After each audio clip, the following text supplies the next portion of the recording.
We are recording.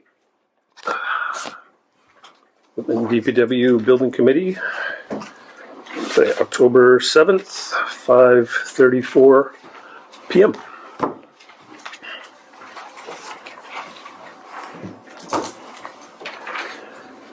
We have the minutes from 9/9.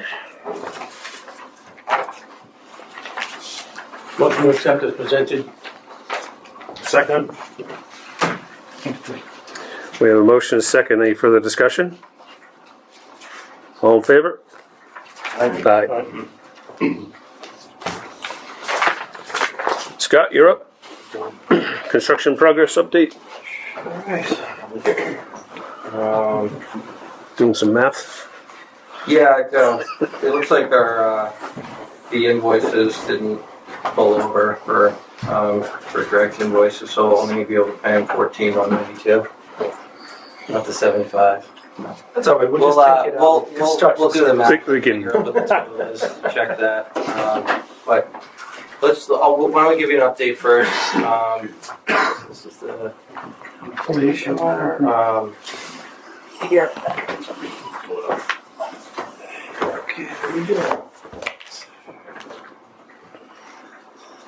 So, obviously, you guys have seen it's we've had a lot of progress in the last month. The main, site changes are the building, steel up, and the erection's about 100% complete with just some minor detailing left. They have a lot of progress on the under slab utility work, plumbing, electric, and drainage work, as well as the facade work is framing behind the panels, and some of the panel work has commenced. We also have those steel decking on the roof and some roofing materials that have been delivered, so we're expecting to see some kind of a lot of envelope work get done, try to get this thing closed in over the next month or two. Probably by the end of December we'll see it all closed in, the slabs in, and site work's continuing outside the building with utility work. Mostly that's been site lighting and just kind of some ongoing miscellaneous drainage and electric infrastructure. The other thing is that they're prepping for the binder for the next week, so that'll clean the site up quite a bit. We've had several. We've just been ongoing testing with GCI on mostly structural steel inspections in the past month, and we've had Andrea from ADS out as well for one. It's just kind of a site visit, and everything is, we're presently satisfied with those services. In our monthly report, we just indicate who's been on site, contractors that we've seen over the past month. I don't think you probably care to go through everybody that was on site, but we'll distribute the report. Again, just moving on utility work, I think the main focus is just on getting the site grading finalized for the paving. Tom, am I missing anything on the previous month's activities that you want to? In terms of the roof, there's been some layout. We had Enterprise out there. They were shooting or surveying for the roof holes for the roofer, Silktown. So some prep work for them. They have some rubber roofing materials up there. Not all the blocking is on site yet. There's backfilling going on in the admin area for all the underground underground plumbing and conduit, as well as backfilling has begun for all the drainage that goes over to the vehicle storage area and vehicle maintenance as well. Yeah, other than that, it's just, this steel structure's up and we've been progressing accordingly. So just moving on to just administrative items, we've been tracking submittals. There's one open submittal right now. There's just several that need to be just resubmitted for record.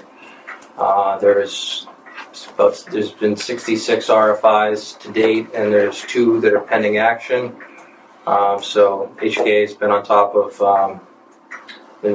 that, and obviously we've been having our weekly job meetings and just discussing the progress, and we've also, actually I'll go on to it a little bit later. I'll just touch on some other meetings we've had a little bit later.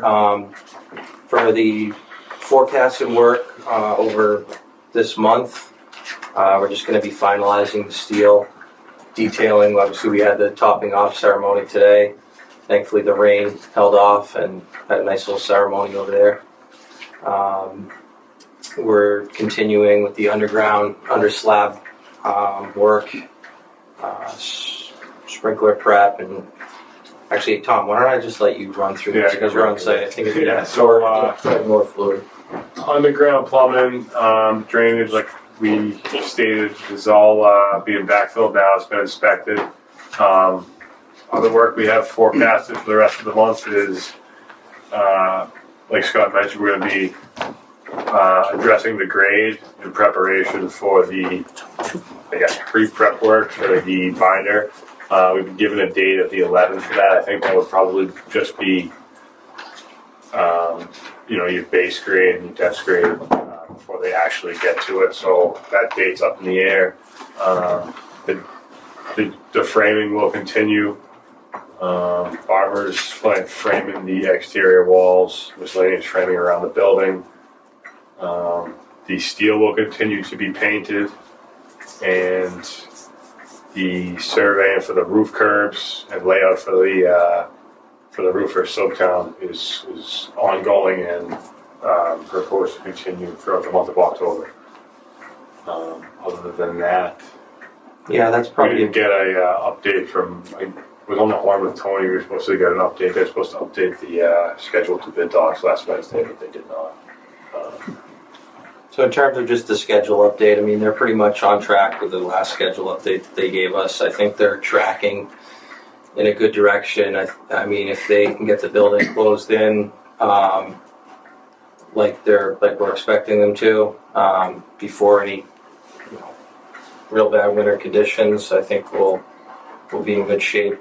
And no, I don't see any. There hasn't been any recent delays since the last update, so we will be pushing them to give us a schedule update next month.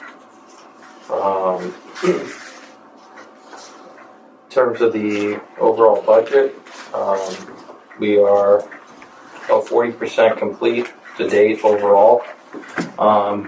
Architecturally, we're about 88%. On the environmental side, we are only just under 20% complete on that. We haven't spent any money on commissioning, obviously, yet. Construction, we're 38.5% complete through change order number 3. We do have 2 potential change orders that we're reviewing right now on some site work.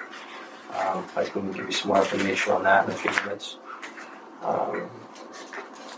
In terms of just miscellaneous project expenses, we're about 75% complete on those, and we are still haven't used any of our contingency. Again, we had moved the $50,000 from utility back charges under project expenses down into contingency. That's why it's showing a negative 1.4%. Good shape there. Overall, great shape on the budget. For where we are at 40% complete, I think we're out of the ground.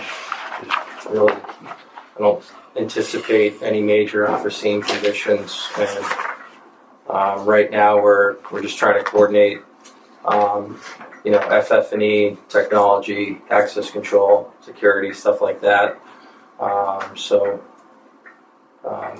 we had kind of a tight budget on some of those on the FF&E, so potentially we may be able to look to at some point maybe purchase some other items that weren't in the the initial plan for FF&E. So on the PCOs, we have 2 right now. PCO 9 is for the added drainage that was to connect the adjacent lot to the site, which we spoke about last committee meeting. The price right now is $20,906. There's a few questions out on that, so we'll just kind of we'll go through those as a team over the next week and hopefully, finalize the pricing on that one.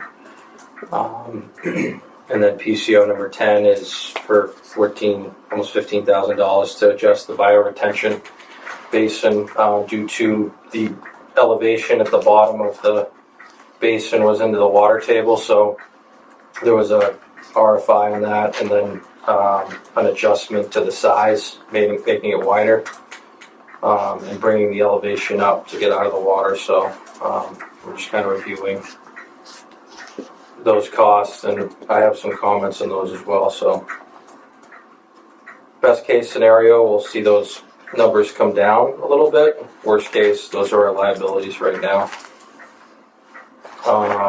Safety performance, we haven't observed any accidents or incidents over the last month. I briefly spoke about where we're at with QA, QC, and construction testing with our third-party consultants on site. Obviously, Tom's there daily, and observing progress and making sure that everything's according to plans and specs. No new issues on this. The SWIP, we're observing the operations and everything's complying with the stormwater management plan.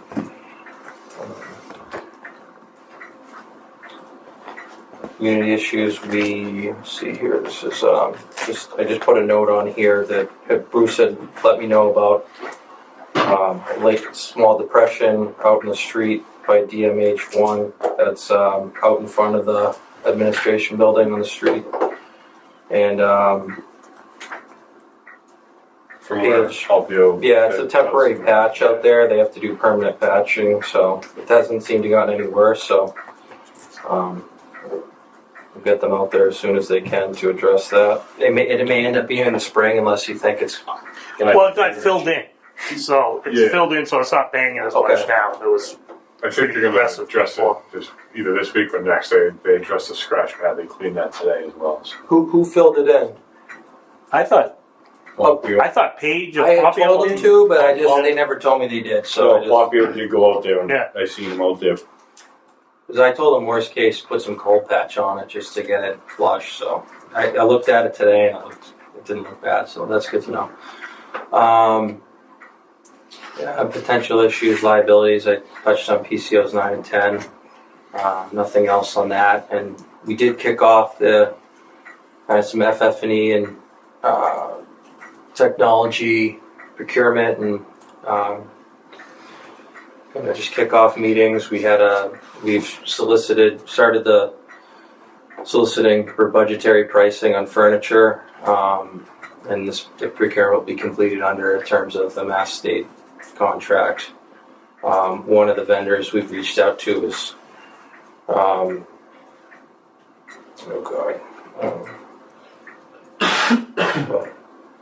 WB Mason. I'm sorry. You're gonna want to cover that with Todd DeCudo because he works extensively on the comm bias system and should be able to get you some reliable numbers. Yep. Okay. Yeah, we've used WB Mason and a whole bunch of them, so we'll reach out to several of them, and then on the technology, on the 4th we had a kickoff meeting with Josh at Town IT just to discuss access control and security. We're going to have a follow-up meeting, I believe, within the next week, and we're going to bring in we're gonna bring in the facilities director on that as well. Can I ask, did he mention Yeah. they're gonna get the racks and servers and all that? Okay. So yes, we'll all that. You'll take them out of the lower town hall.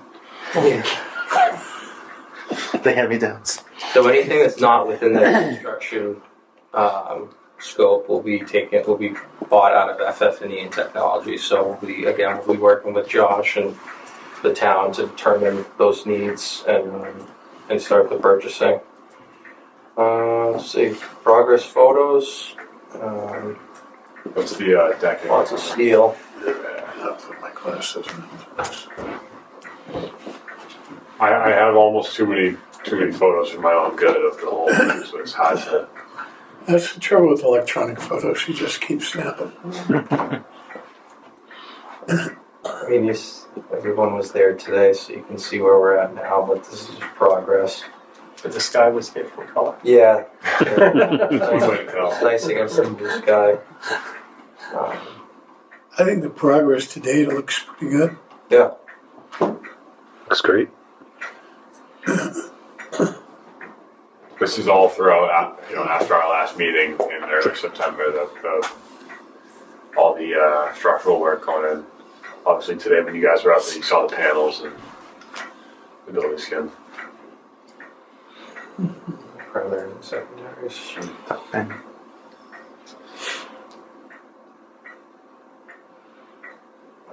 Electrical ducting. Yeah. If I can just comment, Tom's doing a nice job monitoring all the detailing, because we monitored the air vapor barrier details and everything, and they were all looking good. And we just found one little thing, so Tom's doing a nice job on that. Look at all that snow. Yeah, this is just some snow that came in. So, the salt shed? Yeah.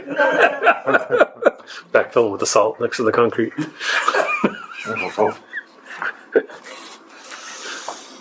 it needs compaction.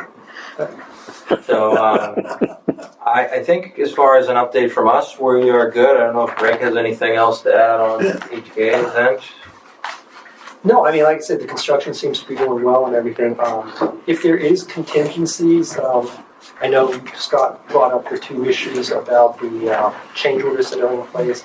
We are still waiting to see, and there's a provision we can get around in the contract is, I would just put on everybody's radar to see if Paige is going to try to hit up for additional general conditions, because we did try to settle that probably 2 or 3 months ago. They were insistent that they would not sign the change order without it. So don't know where that's going to fall, but that is just something to keep on the radar. There are provisions in the contract that say if you don't make your claim within 14 days of the date of the incident, then you waived your rights to get it. We can all fight that one if we want, but, and we put that in only because you never want these contractors, or subs coming back at the end of the job saying we got that. The other thing too, when I was walking out there, and I'm sure you all noticed it, if it's possible and you do have some contingency left, you may want to consider getting a new salt shed. Right now, it looked okay before, but it looks really bad now next to the new steel and everything, with the new pavement and everything. Deteriorating rapidly. It does look like, yeah. It didn't look as bad before, though. So anyway, that is just something to consider. And obviously, there's multiple structures you can get. You can get the fabric structures, which are less expensive and everything. They're usually running around between $200,000 and $300,000 for the size shed you would need. A more permanent structure is probably closer to $500,000. And based on what we've seen, we would recommend that you get a permanent structure, budget permitting. And what that would mean is like concrete walls with a wood structure on top of it and a shingle roof, as opposed to the fabric. Fabrics are good; they will last. They last about 10 years. They're supposed to have 20-year life. But I've also seen where a lot of the DPWs, windstorm comes up one day, an edge gets flappy, and then all of a sudden it's blowing all over the police station or something. So there are advantages and disadvantages, but that's just something to put on the radar, assuming the budget holds like it does.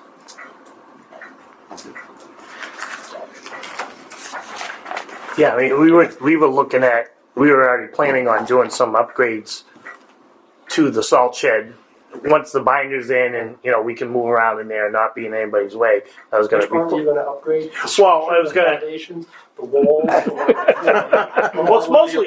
it's mostly super. What you're looking at is structurally okay, like the beams and everything. It's just the outside plywood is rotted, so we're gonna replace a bunch of the outside plywood, paint it, make it look good. I didn't know that it was a possibility that we could actually, if there was money left over, get a new salt shed. So Bruce, you can use the wood off the Park Ave when we tear it down. yeah, the bricks.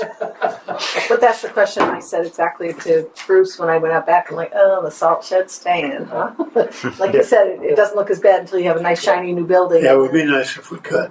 Well, the other thing Money's in too the is, depending, if you do have it in the budget, you may also consider relocating it from where it is, because it could go further back to give you a little better access to Right. it and stuff. Yeah. And so you're not locking yourself in there. And then that would clean up the whole site, because then you would have a, nice clean, fresh site everywhere. Right. And you can put it where you need the salt shed.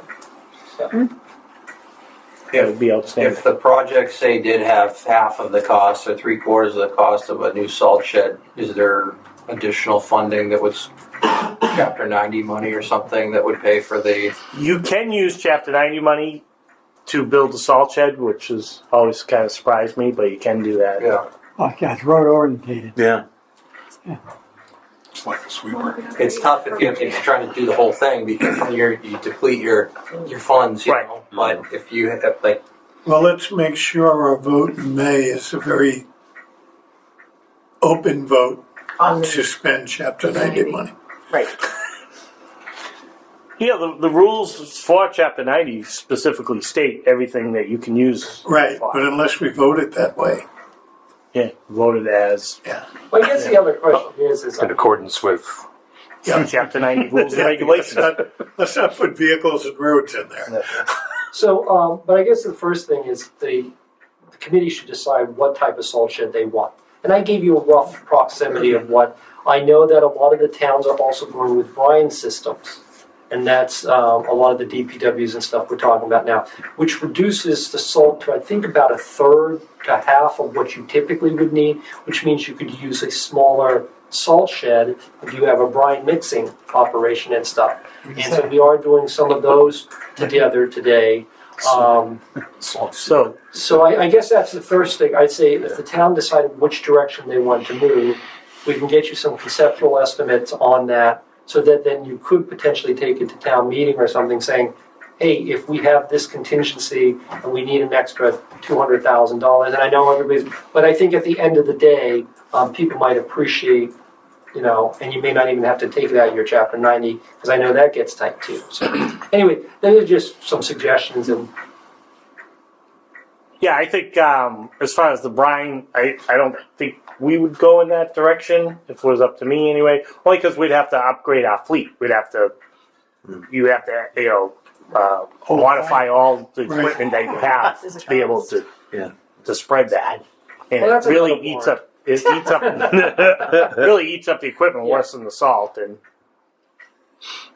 I think we do pretty good with our That would be treated like- roads. So. Moving on. Yeah. Keep that thing, you pump them into the trucks and stuff. I don't know how they go. Brick, Do you want to talk offline from our general meetings and weekly meetings about PCO 9 and 10 without the contractor present? Do you have some concerns about PCO 9 cost? well, I uploaded comments today on them, and it was just On the dogs. on bid docs, but Yeah, because I put a comment there as well. yeah, I saw yours as well. So Okay. I mean, typically, we can just,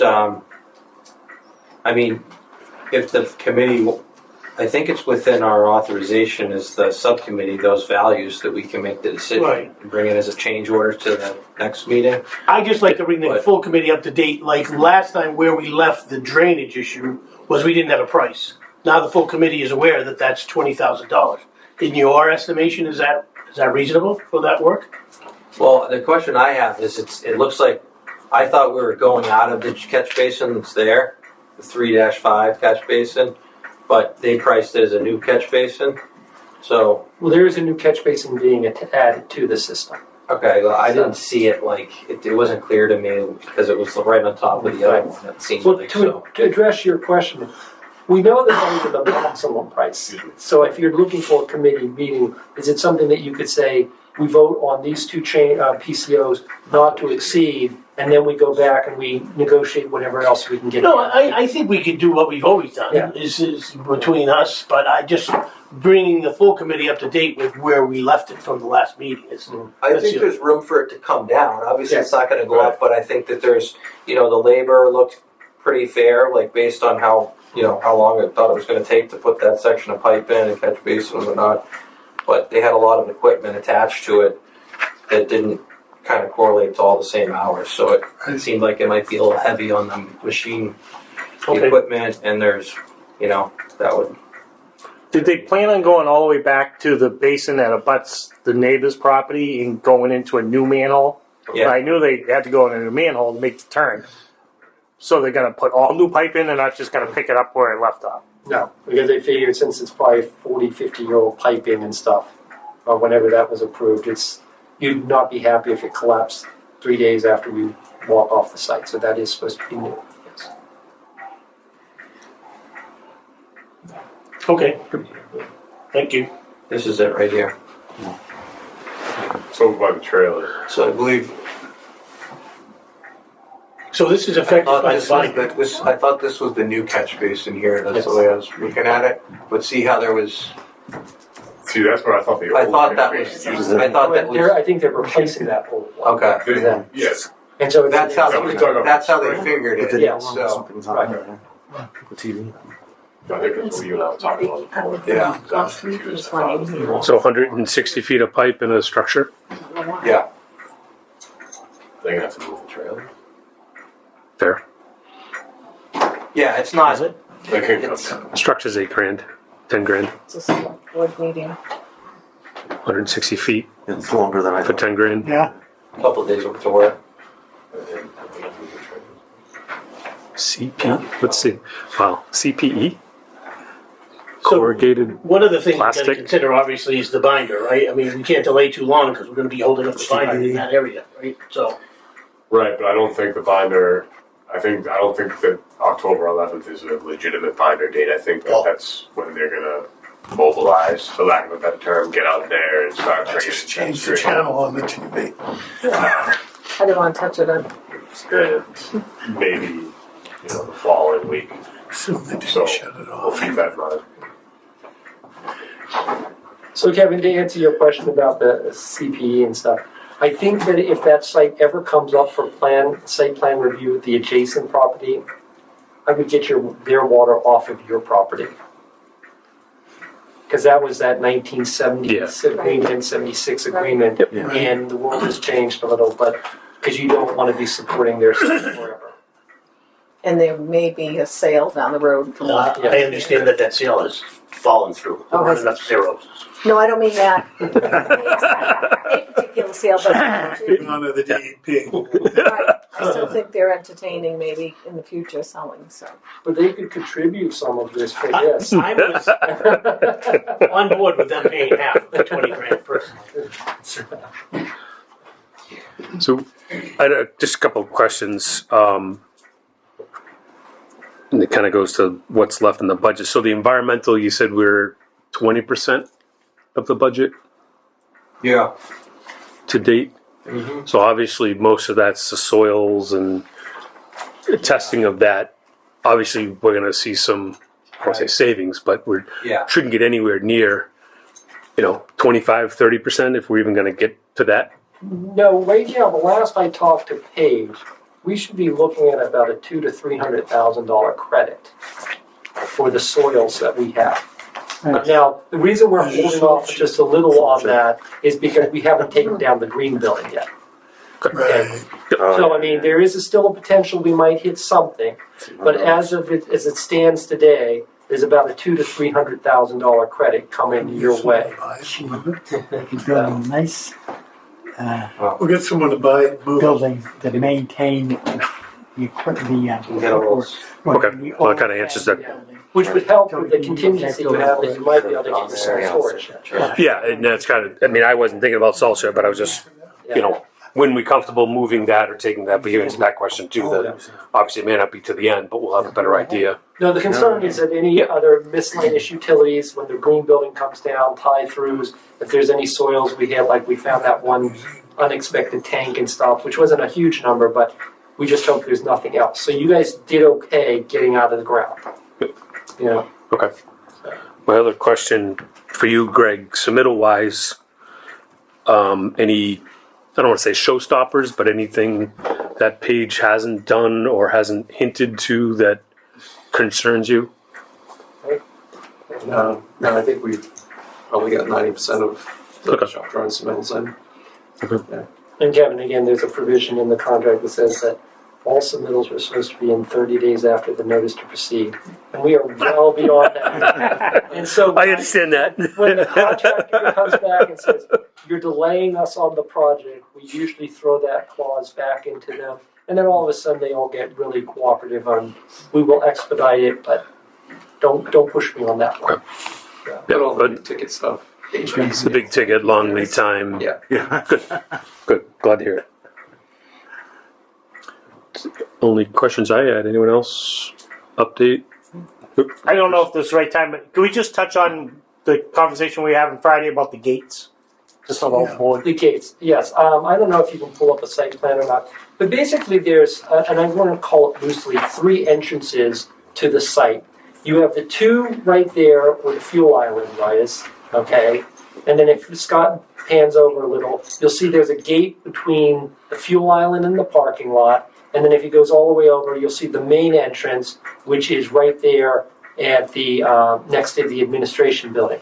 One of the things that we just discussed at the security meeting on Friday was which gates do you make powered, which ones are manual. My understanding is that these 2 gates are currently manual for the fuel islands. They stay open, 99% of the time. None of that management of that gate entrance is going to change. The gate next to the parking lot there is currently just shown as manual. That is really more for like an emergency egress or if you have to do something. We're talking about powering that, and I'll explain that in a second. And then you have the main entrance gate, which is currently manual as well.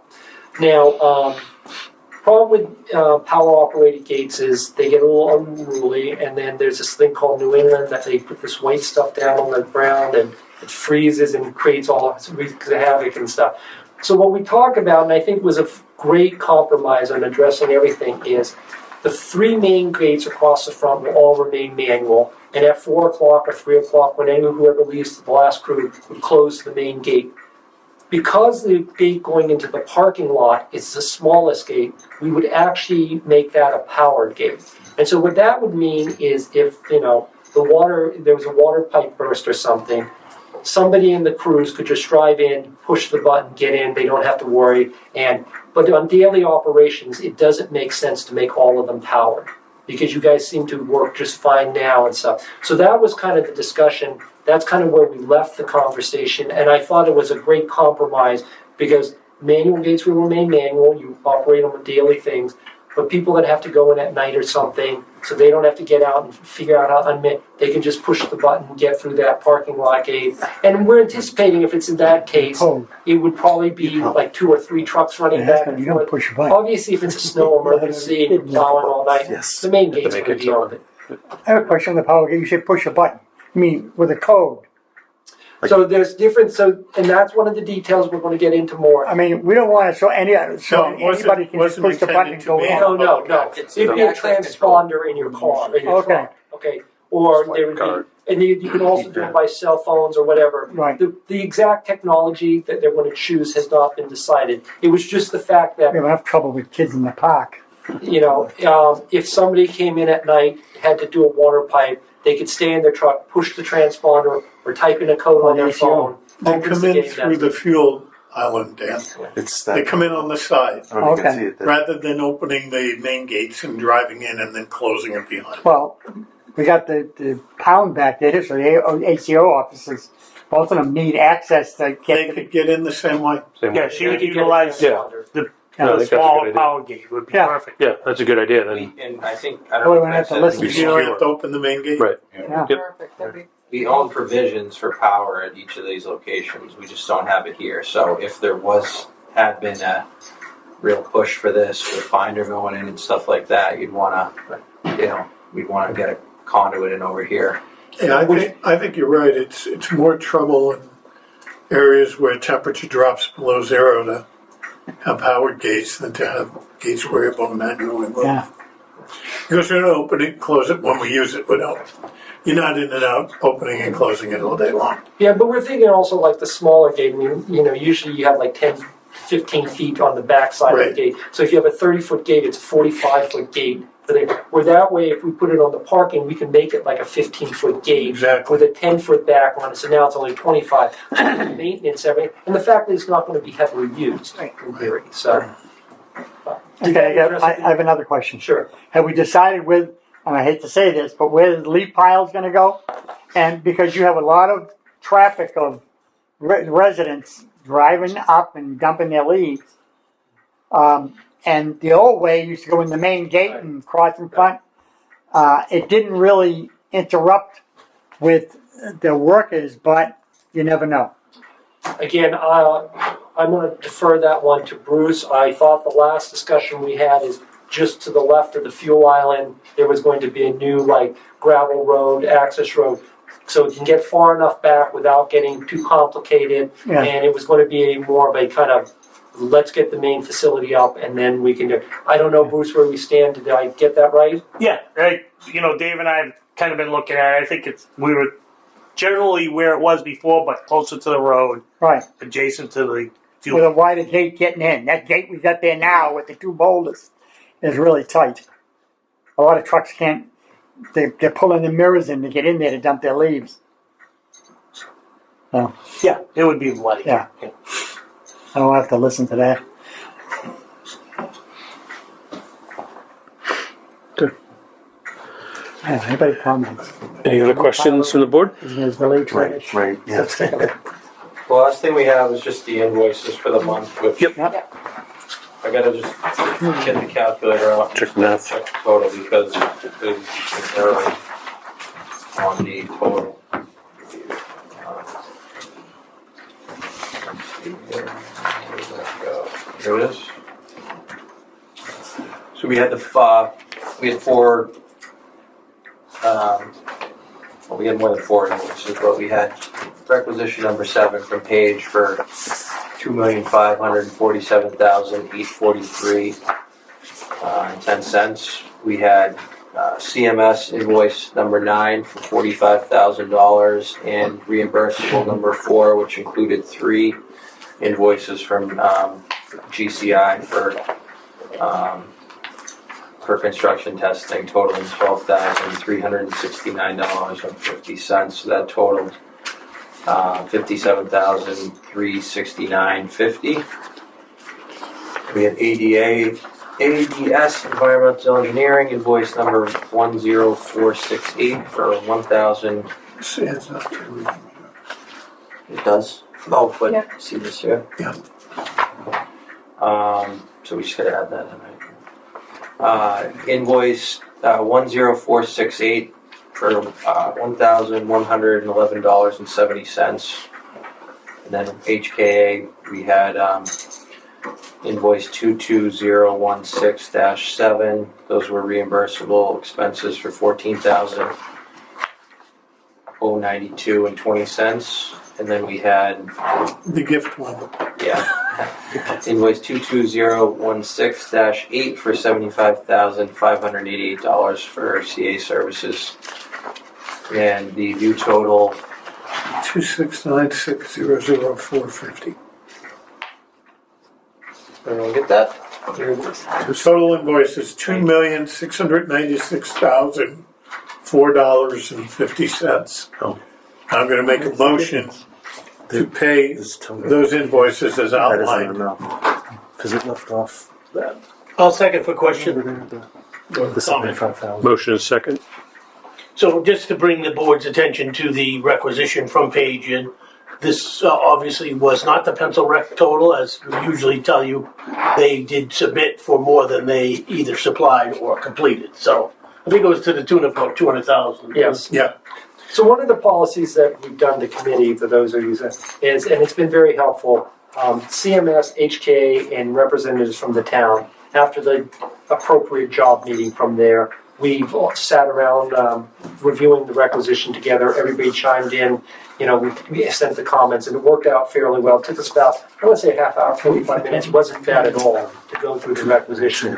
And then Paige, corrected. The only thing I will say, Rick, is next time we do, we should all hang up and then call back in on the thing, because Paige, Tony says, it's not very polite that you guys cut me out of the requisition meeting. I said, sometimes we just have to air our own dirty laundry. Yeah. And I said, so we're not trying to be spiteful or anything. It's just, and he kind of, well, I know more about it. I said, well, we're going to keep doing it this way. So. Well, I think you made a good point too. It's like Paige is at the point where they can't delay receiving the requisition. So if they want to push back, it's going to delay. And, I think it's just more incumbent on them to submit what they've completed or what they have on site. I mean, to me, it's surprising every time we find something that they're trying to submit that they haven't done. To me, I don't know. I deal with this every day. That's why we build bid docs the way we did, because it's amazing what they will push. Some architects don't review it, and they'll just sign off on whatever. And you've paid 100% of the project, and you're 10% done. And others, So, but again, I would say that the team has worked very well together between the town, CMS, and HKA to make sure that the numbers are right. Because things that I see, and things I might have missed, Tom pulls in, and so everybody's been very helpful in getting a more comprehensive review of that. Excellent. Any other further discussion, questions, comments? All right, all in favor? Aye. Oh, you did it. Okay. Are you gonna send an amended letter? Yeah, I'll send out. Okay. Just That'd be great. for your paperwork, make it easier instead of And I even sent it in. having numbers scribbled in. Okay. Anything in new business? Just like to thank whoever helped with the ceremony today. That was very nice. Right? Food was delicious. Beth, I for just Very ordered bad. the food. I just ordered the food. She didn't just order the food. She came in, she set it all up, lined up the forks and napkins really neatly. They have to be. OCD. They were beautiful. In fact, I understand the DPW is putting you out to bid for future meetings. So Hey, I love doing that stuff, so. But very, very much appreciated. I think it was nice just to have a little ceremony and I'll be submitting Get a little- my receipts for the next. little PR in the Whitman Express, and the building looks great. Sounds like everything's going well. So I certainly appreciate everybody's efforts. Next meeting will be Yeah, it's good. should be in my calendar. no, I don't think it would be such a difficult thing for people to call back on the second meeting one right afterwards. It's going Oh, to yeah. recognize the guy. Yeah, we just all hang up and then we all Maybe jump back November on. 4th? Or I can set up one and through Today. bid Set docs. up a different one. Did we move that one? First Monday? What? Well, we had the meeting the second Oh, Monday, which is November Oh, 11th. we Though. changed it because of Oh, Columbus we Day. did. Yeah, I think that Veterans Day. So So the 11th is Veterans Day. Yeah. should we do the same? We'll do the November 4th. The fourth? That's Due the to the day holiday. before the election, yeah? That's Oh, yeah. But it's the day before. It's all right. Doesn't affect us. Right. so November 4th. Probably be better Frank, before you all need to hell go breaks vote loose on- on the 5th. And you just stuff the ballots either way, right? Doesn't impact. All right, so November 4th, we'll go back to 5 o'clock. Right. Yes. Somehow the clerk will find it to be adding work to her 5 o'clock? No, 5:30. system. Yeah, we'll do Correct. 5 o'clock on the 4th. I don't. Want to keep the buffet?